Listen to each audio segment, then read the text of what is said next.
Alhamdulillah Pak Ustadz. Sebetulnya pertanyaannya sangat banyak karena saya cukup lama tidak ikut.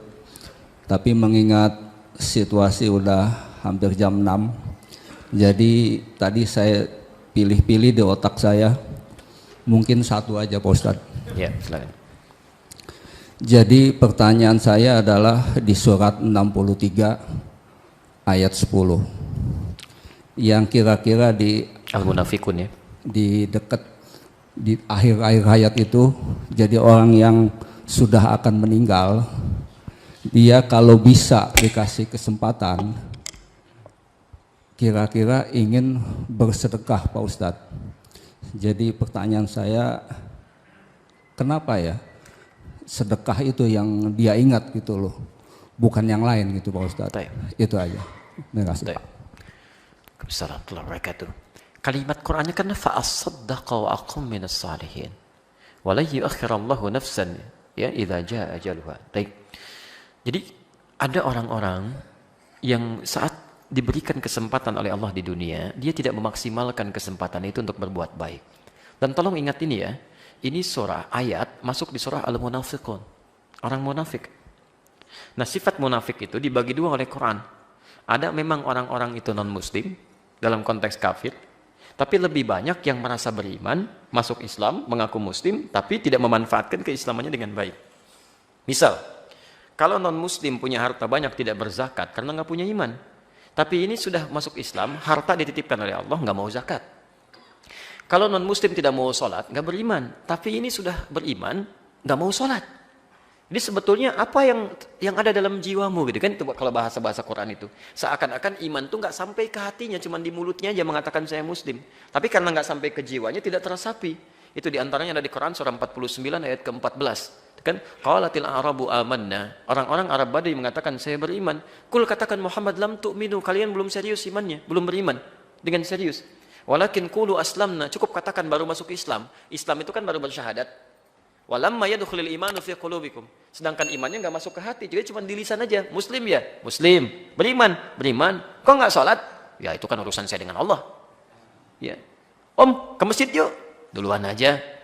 Dia emang nggak tahu masjidnya? Enggak, baik. Nggak mau masuk surga? Masjid aja nggak tahu, apalagi surga. Misalnya gitu kan? Nah, ini ada orang-orang seperti itu tuh yang susah gitu kan?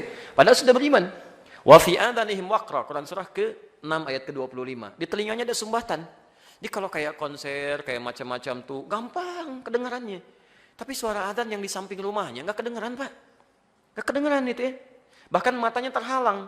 Saking sayangnya Allah, kalaupun telinganya nggak dengar, itu hidayah datang lewat penglihatan. Lihat orang sholat, lihat masjid, nggak bisa lihat. Ya, sampai hatinya nggak bisa mencerna. Turun Quran surah kedua ayat ke-7 itu, posisi paling kanan sebelah atas. Khatamallahu ala qulubihim wa ala sam'ihim wa ala absarihim ghishawa. Nah, sebagian orang itu orang-orang munafik, ayat ke-8-nya. Wa minan nasi may yaqulu amanna billahi wa bil yaumil akhir wa ma hum bimu'minin. Tahu dari mana orang munafik itu? Sifat munafiknya dan bahasa munafiknya. Quran surah keempat ayat 142, posisi paling kanan di sebelah atas itu. Innal munafiqina yukhadi'una Allah wa huwa khadi'uhum wa idza qamu ila sholati qamu kusala. Jadi ada orang munafik juga, mohon maaf, yang dia itu bukan hanya dari kalangan kafir, tapi dari kalangan orang-orang yang mengaku beriman kepada Allah Subhanahu wa taala. Diberikan kesempatan dunia, tenaga nggak mau ibadah, dengan harta nggak mau sedekah dan sebagainya. Nah, apa yang terjadi? Ternyata orang-orang ini, apalagi kalau sifat munafik ini bukan cuma tidak mengerjakan ibadah, tapi juga menghambat orang lain untuk ibadah. Itu yang paling bahaya. Itu tingkat munafik tertinggi. Ya. Jadi kalau ada orang munafik mengaku muslim, tapi kemudian menghambat orang ibadah dan bahkan mengingkari ayat Quran, bahkan minimal mengolok-oloknya, itu paling bahaya. Itu ada di Quran surah keempat ayat 140, posisi paling kiri sebelah bawah. Ada yang begitu. Hati-hati. وَقَدْ نَزَّلَ عَلَيْكُمْ فِي الْكِتَابِ أَنْ إِذَا سَمِعْتُمْ آيَاتِ اللَّهِ يُكْفَرُ بِهَا وَيُسْتَهْزَأُ بِهَا فَلَا تَقْعُدُوا مَعَهُمْ حَتَّى يَخُوضُوا فِي حَدِيثٍ غَيْرِهِ إِنَّكُمْ إِذًا مِثْلُهُمْ إِنَّ اللَّهَ جَامِعُ الْمُنَافِقِينَ وَالْكَافِرِينَ فِي جَهَنَّمَ جَمِيعًا. Kalau Anda pernah mendengar orang-orang berbicara komentar tentang ayat-ayat Allah, tapi dia simpangkan maknanya. Pandai bicara tentang Al-Quran, cuman dijadikan dalil untuk menyimpangkan orang dari ketentuan Islam. Apa Bapak pikir orang yang bicara semua agama sama itu non-muslim? Ada yang mengaku muslim. Bapak-bapak, ibu sekalian, sebetulnya semua agama itu sama. Mengajak pada Tuhan yang sama, cuman caranya beda-beda. Siapa yang bicara itu? Bukankah ada yang mengaku muslim? Tapi dia mengambil ayat-ayat Quran untuk menegaskan klaimnya dan enak sekali motong-motong. Dalilnya ini loh dalam Al-Quran, itu orang munafik. Dan munafiknya tingkat tinggi. Allah saja membenci orang itu, masa kita sukai? Allah saja menganggap dia bahaya, masa Anda jadikan teman? Kalau Allah saja tidak ridho pada orang itu, masa kita ridho? Itu yang berbahaya itu. Dan ini lebih berbahaya daripada orang musyrik. Karena orang musyrik itu bisa musyrik untuk dirinya, tapi orang seperti ini bisa menghambat orang dapat hidayah. Begitu non-muslim mau masuk Islam, Pak, semua agama sama. Tuh, ya gak jadi masuk Islamnya. Ya. Ada orang kena penyakit homoseksual. Ya, lesbian misalnya kan. Dia mau tobat, mau berbenah diri, mau sembuh. Aduh, itu tuh fitrah yang melekat pada diri Anda. Memang Anda itu diciptakan unik begitu. Gak apa-apa nikah aja dengan sesamanya. Gak apa-apa kok, itu bagian dari keunikan kehidupan. Ya kambing aja beda jenis. Silahkan, pernah nggak ada dengar kambing homo, sapi lesbi? Nggak ada. Masa manusia yang punya akal bisa begitu?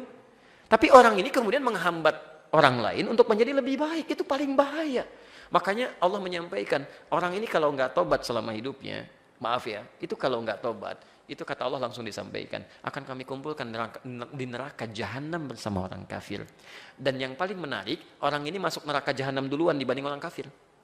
Karena kalimat itu disebutkan duluan. Innallaha jami'ul munafiqin wal kafirin fi jahannam jami'a. Saya akan gabungkan orang munafik dan orang kafir. Orang kafir urutan kedua, munafik duluan. Munafik, kalau orang kafir nggak ada imannya, neraka jahanam wajar. Kamu udah ada iman, menyesatkan orang sampai orang nggak jadi masuk Islam ya. Masya Allah. Sampai orang-orang nggak mau tobat, gara-gara kamu nih, kamu duluan ke neraka jahanam. Kamu duluan. Neraka jahanam nggak usah dilukiskan itu. Sebelum masuk ke dalamnya, itu apinya udah terasa. Quran surah 40 ayat 46 sampai 47. An-naru yuraduna 'alaiha ghuduwwan wa 'ashiyya. Neraka itu terus ditampilkan dari sejak alam kubur. Setiap pagi sampai petang. Dari sejak di alam kubur, Pak. Ya, kalau nggak percaya silahkan aja. Kalau sudah tahu ditampilkan nggak usah nekat gitu kan. Biarin aja mereka tuh. Ya. Dan yang paling hebat, Masya Allah, pernah dengar masuk surga tanpa hisab? Orang-orang ini masuk neraka tanpa hisab. Ada di Quran surah 18 ayat 100 sampai 101, posisi paling kiri sebelah atas. Di saat orang tegang menyaksikan kitabnya, kan ada yang kitabnya dengan tangan kanannya itu kan, biyamini, senang. Ada yang di belakang tuh, ya, wa yasla sa'ira, aduh takut. Yang ini bingung, saya di mana nanti ya? Kanan apa kiri? Apa di belakang? Tiba-tiba turun ayat, wa aradna jahannama yawma idzinil kafirina arada. Dan kami langsung akan tampilkan neraka jahanam sejelas-jelasnya bagi orang-orang yang ingkar ini seterang-terangnya. Sebelum masuk nerakanya. Jadi kalau dalam bahasa kita begini, ya, kalau dalam bahasa bebasnya, kamu nggak usah mikirin di mana kitabnya. Tempat kamu di sini di neraka ini, nanti langsung masuk aja. Siapa mereka ini? Yang mengejutkan ayat 101-nya. Kalau yang kafir wajar, 101-nya, alladzina kanat a'yunuhum fi ghita'in an dzikri wa kanu la yastati'una as-sam'a. Yaitu orang-orang yang umumnya ketika diingatkan, dia nggak mau lihat ayat-ayat kami. Dan kalau diingatkan dengan kalimat-kalimat baik, gitu kan? Nggak mau dengar adzan, nggak mau dengar sholat, ngajaknya berdebat melulu dan sebagainya. Itu yang berbahaya. Karena itulah kemudian ketika mereka akan disampilkan pada neraka, mereka meminta kepada Allah diberi kesempatan lagi. Ya Allah, tolong ya Allah, beri tangguh sedikit aja. Ya, sedikit aja ya Allah. Mohon ya Allah. Fa asaddaqa wa aqum minas salihin. Maka saya akan bersedekah. As-saddaqa. Apa itu sedekah? Itu dulu yang dipahami. Sedekah itu, sedekah dalam bahasa Arab, secara fikih disebut kullu ma'rufin sedekah. Setiap kebaikan-kebaikan yang bisa kita kerjakan sebagai ibadah, itu disebut dengan sedekah. Di sedekah itu nama umum bagi semua ibadah yang mampu kita kerjakan. Zakat disebut sedekah. Bagian dari sedekah, Quran surah ke-9 ayat ke-60. Innamas shadaqatu lil fuqara. Zakat itu diperuntukkan bagi orang fakir, orang miskin. Sedekah dan dijamakkan. Kenapa dijamakkan? Karena zakat itu banyak manfaatnya. Itu haknya 8 golongan, Pak. Jadi kalau Bapak wajib zakat gak dikeluarkan, Bapak sudah berbuat zalim pada 8 golongan. Karena hak mereka tidak diberikan. Dan nanti orang zalim itu di hadis Muslim nomor hadis 5611, kezalimannya nanti ditukar begini. Pahalanya akan diberikan pada yang dizalimi itu.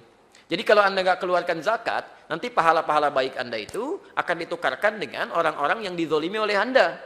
Ya, misal orang fakir belum dapat zakatnya, Anda berhak itu untuk mengeluarkannya, hak mereka. kewajiban Anda. Maka kebaikan Anda dipindahkan ke orang fakir itu.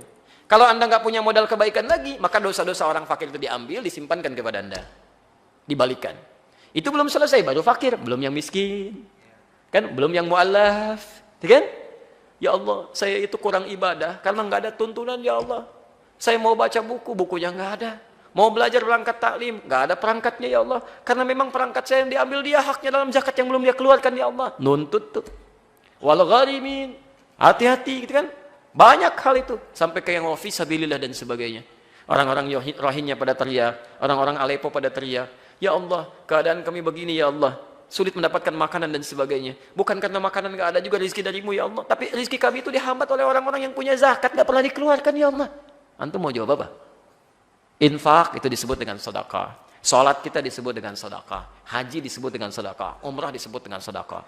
Jadi ketika mengatakan fa'as-sedekah, itu kalimat umum yang sekiranya antum harus melihat antum dapat titipan apa dari Allah. Kalau harta benda, cepat gunakan untuk kepentingan ibadah.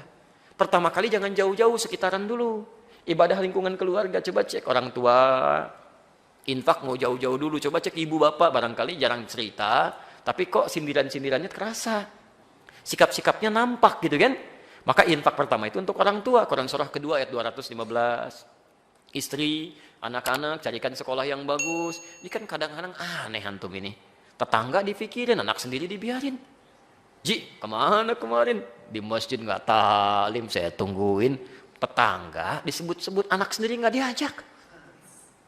Waktu kok kerudungnya masih begitu aja? Kapan mau gantinya? Masya Allah, tetangga diisengin, anak sendiri nggak pakai jilbab. Coba dilihat dulu gitu kan. Coba dilihat sekitar ada, setelah itu aspek terjauh, tingkatkan salatnya, puasanya, macam-macamnya. Jadi ayat itu ingin mengatakan bahwa ada orang-orang yang merasa mereka kecewa dan menyesal. Menyesal. Karena tidak pernah pandai melihat titipan, tidak difungsikan dengan baik. Ini mata, titipan Allah. Terserah Allah mau diambil kapan.